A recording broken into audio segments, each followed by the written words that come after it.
All right, let's jump right in. A major proposal on trade tariffs from former President Donald Trump is on the table, and it's promising to send some serious shockwaves through the global economy. So, what exactly is being proposed? Why is this all being debated so fiercely right now? And most importantly, what could it mean for the world? And for you? Just to give you a sense of the sheer scale we're talking about here, initial estimates suggest these new tariffs could hit over $300 billion worth of imported goods every single year. That is a huge number, and a figure that big is guaranteed to create some serious waves. So first off, let's get on the same page. What exactly is a tariff? Well, it's pretty simple, really. It's just a tax that a government decides to put on products that are coming into the country from somewhere else. This makes those imported goods more expensive. A simple concept, sure, but one with incredibly complex consequences. Okay, let's get into the specifics. Section 1. What is actually in this sweeping proposal? This isn't just about one or two things. The target list is broad. We're talking everything from high-tech stuff like semiconductors and car parts to fundamental industrial materials like steel and aluminum. And the list of countries? Man, it's like a who's who of global economic heavyweights. China, Germany, Japan, and South Korea are all right there in the crosshairs. So, that's the what. Now for Section 2, the why. Why such a dramatic move?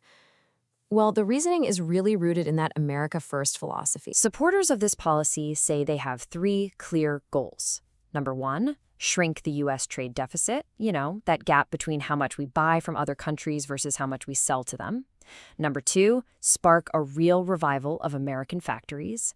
And number 3, bring those industrial jobs back specifically to heartland states like Michigan, Pennsylvania, and Ohio. And really, this quote from trade strategist Mark Whitman, it just sums up the whole mindset perfectly.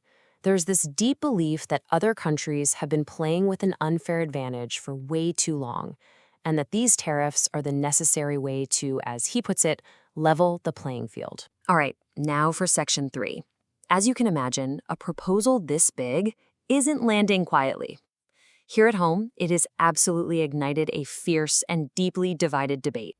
On one side, you hear from people like Mike Ramirez, a machinist in Ohio. For a lot of industrial workers, this feels like someone is finally standing up for them, for their jobs. It's a real message of hope for communities that have watched their factories disappear over the years. But then you flip the coin, and you hear from small business owners like Lisa Chen in California. For them, it's an immediate threat. If you rely on imported parts to make your products, a sudden 20% cost increase could be devastating.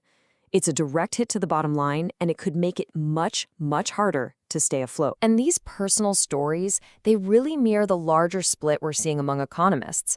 On one hand, you have proponents like Mark Whitman arguing this is the only path forward to fight what they see as unfair trade.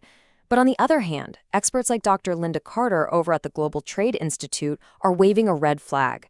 They're warning this could seriously backfire, leading to higher prices for all of us, creating crippling uncertainty for businesses, and kicking off a nasty cycle of retaliation from other countries. And that risk of retaliation we just mentioned?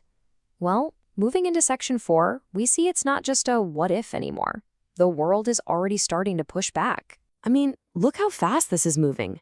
China immediately came out and condemned the move, calling it economic coercion. The European Union, they're already dropping hints about their own set of tariffs aimed right back at American goods. And key allies like Japan and South Korea aren't waiting around. They've taken the formal step of lodging complaints with the World Trade Organization. A global standoff is definitely taking shape. And you know who hates this kind of drama more than anyone? The financial markets. They got spooked, big time. Right after the announcement, major indexes like the Dow Jones and the Nasdaq took a dip, and we saw the same story playing out in markets across Europe and Asia. It's a crystal clear signal. Markets hate uncertainty, and this proposal just created a tidal wave of it. So this brings us to our last section, the unfolding consequences. Where does this all lead? Let's connect the dots between the policy, the politics, and of course, your wallet. Right. This is where it really hits home for a lot of people. Because when you put tariffs on the components that go into things like our smartphones and our cars, or on certain foods we import, that cost has to go somewhere. And usually it ends up on the price tag. The cost of this whole strategy could show up right at the checkout counter. Politically, wow, this is a real dilemma. On one side, a move like this energizes a base of voters who are calling for more economic nationalism.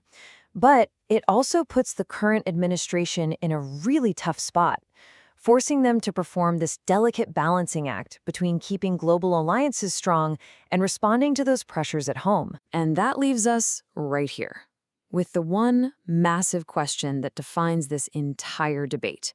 Is this a bold, necessary step towards an American economic revival? A move that will level the playing field and bring back prosperity? Or is this the first shot in a very costly trade war, one that could spiral into global retaliation and hurt everyone's economy? The stakes, as you can see, just couldn't be higher.